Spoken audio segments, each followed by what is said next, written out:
कोल्हापूर जिल्हा परिषदेच्या सर्वसाधारण सभेत सन 2024-25चे 39,76,23,758 रुपयांचे अंतिम सुधारित आणि सन 2025-26चे 43,65,06,378 रुपयांचे मूळ अर्थसंकल्प मंजूर करण्यात आला। प्रशासक तथा मुख्य कार्यकारी अधिकारी कार्तिकेयन एस यांच्या अध्यक्षतेखाली आज सोमवारी झालेल्या सर्वसाधारण सभेत हा अर्थसंकल्प सादर करून त्याला मंजुरी देण्यात आली। जिल्हा परिषदेच्या स्व-उत्पन्न वाढीच्या दृष्टीने विविध उपाययोजना, प्राथमिक शाळांना समृद्ध शाळा योजनेअंतर्गत भौतिक सोयी सुविधा, समृद्ध प्राथमिक आरोग्य केंद्र योजना, समृद्ध पशुवैद्यकीय दवाखाने आदी नाविन्यपूर्ण योजनांचा या अर्थसंकल्पामध्ये समावेश आहे। अर्थसंकल्पातील बाबी पाहता प्रत्येक योजनांवर अभ्यासपूर्ण तरतुदी केल्याचं मुख्य कार्यकारी अधिकारी कार्तिकेयन एस यांनी यावेळी बोलताना सांगितलं। सर्वसमावेशक, सशक्त आणि समृद्ध कोल्हापूर हा मुख्य संदेश घेऊन शेवटच्या घटकापर्यंत योजनांचा लाभ, प्रत्येक योजनेमध्ये महिलांना प्राधान्य आणि समृद्ध पायाभूत सुविधांचा विकास ही त्रिसूत्री डोळ्यासमोर ठेवून हा अर्थसंकल्प सादर करण्यात आलाय। जिल्हा परिषदेला मिळणाऱ्या उत्पन्नाचे स्रोत वाढवणं आवश्यक असल्यामुळे त्यासाठी अर्थसंकल्पात ठोस निर्णय घेण्यात आलेत। सन 2024-25 पासून शासनानं VPDA संगणक प्रणालीचा अवलंब करून थेट लाभार्थ्यांच्या खात्यावर कोषागारातून वितरित करण्यास सुरुवात केली आहे। त्यामुळे शासन निधी जिल्हा परिषदेच्या बँक खात्यावर जमा होणं बंद झाल्यामुळे जिल्हा परिषदेच्या गुंतवणुकीवर मर्यादा येतील। गुंतवणुकीच्या आधारे मिळणाऱ्या व्याज रक्कमेमध्ये सुमारे 10 ते 12 कोटी रुपयांची घट होणार आहे। ही घट पाहता जिल्हा परिषदेकडून स्व-उत्पन्न वाढीच्या दृष्टीनं प्रयत्न करण्यात आल्याचं मुख्य कार्यकारी अधिकारी कार्तिकेयन एस यांनी सांगितलं। उत्पन्नाचे स्रोत वाढवण्यासाठी अर्थसंकल्पामध्ये विविध योजनांसाठी भरीव तरतूद करण्यात आली आहे। त्यातून 2025-26 पर्यंत जिल्हा परिषदेच्या उत्पन्नात वाढ होईल असा विश्वासही त्यांनी व्यक्त केला। शिक्षण, आरोग्य, समाज कल्याण, महिला आणि बालकल्याण या विभागाकरता भरीव तरतूद करण्यात आल्याची माहिती जिल्हा परिषदेचे प्रशासक तथा मुख्य कार्यकारी अधिकारी कार्तिकेयन एस यांनी यावेळी दिली। समृद्ध PSCचे कॉन्सेप्ट आम्ही DPTC मध्ये मांडलं होतं, ते सुद्धा आम्ही करणार आहोत।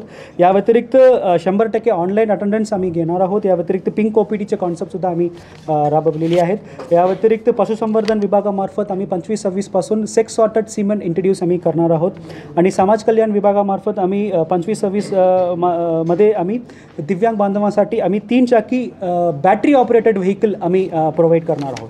अशा पद्धतीने डिटेल्ड आणि महिला बालकल्याण विभागामार्फत आम्ही समृद्ध अंगणवाडी आणि समृद्ध पशुवैद्यकीय दवाखाना सुद्धा आम्ही नियोजन पूर्ण ठेवलेली आहेत।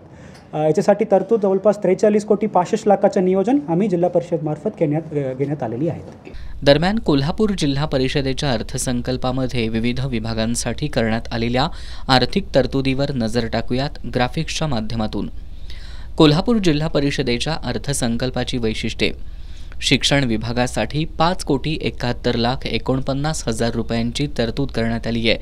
त्याअंतर्गत जिल्हा परिषदेच्या प्राथमिक शाळांना समृद्ध शाळा योजनेअंतर्गत भौतिक सोयी सुविधा आणि अन्य अनुषंगिक बाबी पुरवण्यासाठी 5 कोटींची भरीव तरतूद।